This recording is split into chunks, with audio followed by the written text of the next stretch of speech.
कोल्हापूर महापालिकेचं अतिक्रमण निर्मूलन पथक तसंच विभागीय कार्यालय क्रमांक 4च्या वतीनं आज शहरातील अतिक्रमणांवर धडक कारवाई करण्यात आली।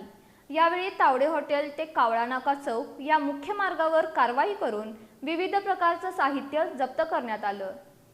कोल्हापूर महापालिकेच्या विभागीय कार्यालय क्रमांक 4 छत्रपती ताराराणी मार्केट आणि अतिक्रमण निर्मूलन पथकाच्या वतीनं आज तावडे हॉटेल ते कावळा नाका चौक या मुख्य रस्त्यावर धडक कारवाई करून अनधिकृत साहित्य जप्त करण्यात आलं। या कारवाईमध्ये 3 लोखंडी हातगाड्या, 4 angle board, 6 stand board, 23 crate, 5 खुर्च्या, 1 LED स्क्रीन तसंच इतर साहित्य जप्त करण्यात आलं।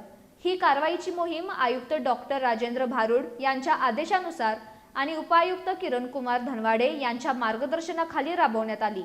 या कारवाईमध्ये सहाय्यक आयुक्त डॉक्टर विजय पाटील, कनिष्ठ अभियंता उमेश बागुल, अतिक्रमण प्रमुख प्रफुल्ल कांबळे, कनिष्ठ लिपिक सज्जन नागलोत तसंच अतिक्रमण आणि विभागीय कार्यालय क्रमांक 4 कडील कर्मचाऱ्यांनी सहभाग घेतला होता।